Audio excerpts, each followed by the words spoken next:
So, sa haba na po ng ginugulong po ng impeachment ni Vice President Sara Duterte at napapansin po natin na ang laging sinasabi ng prosecution ay yung paggamit nga raw o yung pagkuha ng confidential funds si VP Sara, yung pag-encash, kung paano inilabas yung pera doon sa land bank, puro ganun lang po yung sinasabi ng prosecution. So ano na po ba talaga yung nagiging update dito sa nangyayaring impeachment ni Vice President Sara Duterte? Meron na bang napatunayan ng prosecution na mali nga po yung paggamit ni VP Sara? Meron na ba silang naipakitang mga witness, mga ebidensya na magsasabi nga na may mali talaga or kinuha ni VP Sara yung perang confidential funds at inilagay niya sa kanyang bulsa para sabihin meron pong ill-gotten wealth at masama yon sa isa sa mga impeachment complaint laban kay Vice President Sara Duterte. So ito, panoorin po natin itong si Attorney Neil Abayon para magbigay nga po ng isang update kung saan na po ba napupunta ngayon ang impeachment ni Vice President Sara Duterte. Ano na po ba ang status, ano na po ba ang napatunayan ng prosecution tungkol nga dito sa hearing ng impeachment. So ito, panoorin po natin. Pero syempre, bago ang lahat, kung hindi ka pa nakasubscribe or nakapollow sa Makapili TV, baka naman pwedeng pakipindot po muna yung subscribe or yung follow button, at the same time, palike and share na rin po ng video. Wala naman pong bayad yan. Kaya pindot na. So ito, panoorin po natin.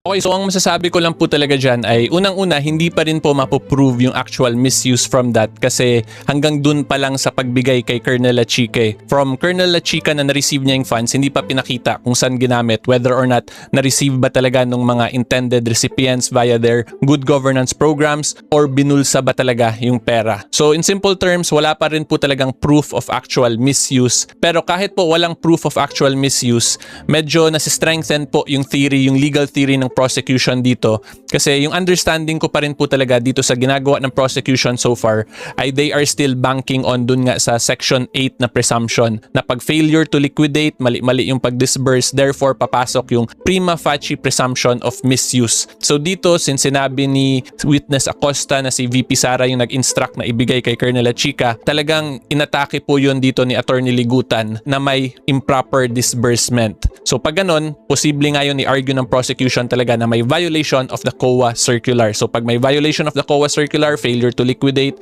improper disbursement, papasok na nga po yung presumption of misuse. But ang dilemma pa rin po talaga ng prosecution, hindi pa nila napapakita yung actual misuse. At kung ako po kasi ang tatanungin ninyo, yung position ko po talaga dito sa allegation na to, kailangan mapakita talaga yung actual misuse kasi it is defensible po sa side ng prosecution pag yung presumption, yung prima facie presumption lang po yung pagbabasihan ng prosecution, and that is because po of the legal definition ng betrayal of public trust. So may papakita rin po akong case sa inyo for that.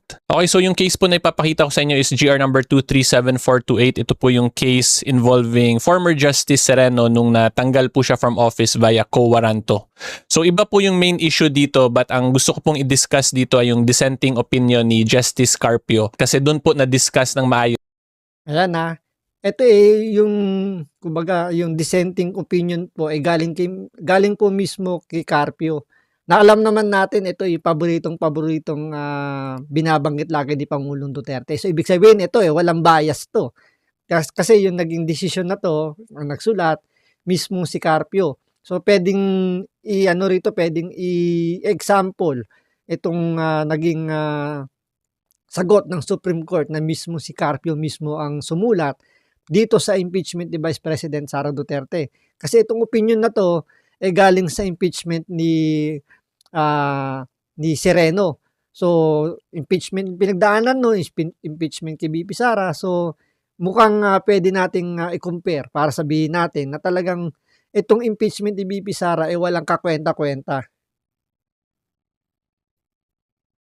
Ng maayos at napakita din niya yung mga comments ng Constitutional Commission regarding betrayal of public trust. Very limited po kasi yung jurisprudence regarding betrayal of public trust. So lahat po ng pwede nating mapagkunan ng information ay pwede po natin i-consider for mga legal explainers. So dito, although it's a dissenting opinion, it's still a good source for discussion purposes kasi wala pa naman pong clear decision talaga when it comes to betrayal of public trust. So ito po yung kay Justice Carpio. Actually, if you read this case din po, po, madaming other justices na same din naman yung explanation. Pero gagamitin ko lang po yung kay Justice Carpio para mas maintindihan nyo talaga yung betrayal of public trust. So ito po yung part na yun. The Constitutional Commission eventually found it reasonably acceptable for the phrase betrayal of public trust to refer to acts which are just short of being criminal but constitute gross faithlessness against public trust, tyrannical abuse, inexcusable negligence of duty, favoritism, and gross exercise of discretionary powers. In other words, act that should constitute betrayal of public trust as to warrant removal from office may be less than criminal but must be attended by bad faith and such gravity and seriousness as the other grounds for impeachment. So yung common denominator po talaga kung babasahin ninyo to ay dapat sobrang severe talaga siya na action na ginawa ng impeachable officer para mag-constitute as betrayal of public trust. So makikita po yan dito sa words sa ginamit: gross faithlessness, tyrannical abuse, inexcusable negligence,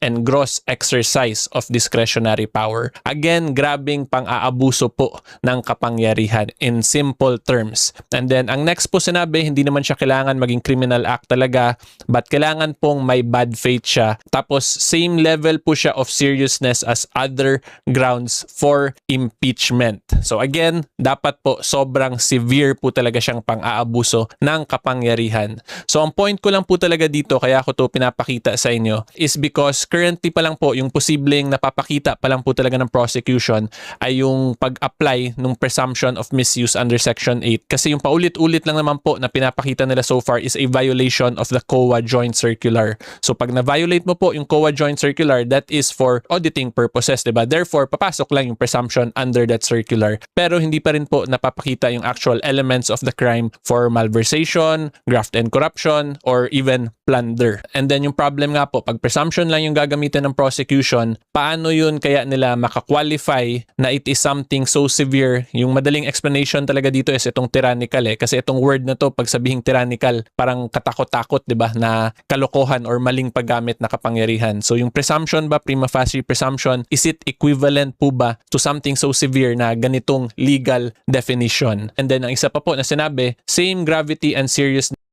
So, ang pinaka-bottom line po na sinasabi ni Atty. Neil Abayon, so bago ma-impeach ang isang impeachable officer, kailangan po grabe yung pagnanakaw. Grabe yung, kumbaga, garapalan yung pagnanakaw, kagaya ng pagnanakaw ng mga kaalyado ni Bongbong Marcos doon sa flood control. Ganun dapat kagrabe yung pagnanakaw ng pera gamit yung flood control. Eh yung kay BP Sara, more on chismis. Ang ginamit lang is yung joint circular na sinasabi na hindi raw yun pinayagan ng joint circular yung ganong klaseng pagli-liquidate ng confidential funds si BP Sara. So ibig sabihin, kung hindi lang pinayagan yung joint circular, masasabi na kaagad na ibinulsa ni BP Sara yung pera. So hindi rin kasi appealable pa po yung mga notice of disallowance, mga audit observation na yan, lahat po yun appealable. Pwede pang i-apply sa korte, pwedeng, kumbaga, sa pinakasimpleng words. Yan po puro contest pa, pwede mo pa i-contest sa opisina. Parang ganun, di ba? Pag nahuli ka sa violation at sa tingin mo, mali yung pagkakahuli sa'yo, ano sasabihin sa'yo ng enforcer pag nakikipagtalo ka na, sir, mali yung pagkakahuli mo. Hindi ko ginawa yung violation na yan. Pero tinuluyan ka ng enforcer, di ba, sasabihin sa'yo, i-contest mo na lang sa opisina. So, ganito rin yung nangyayari kay BP Sara. Kahit pa sabihin ng auditor na mali yung kanyang pag-liquidate, pwede pang i-contest si BP Sara. Pwede pang umabot hanggang Supreme Court yung kanyang pagko-contest. So, hindi ibig sabihin na nagbigay na ng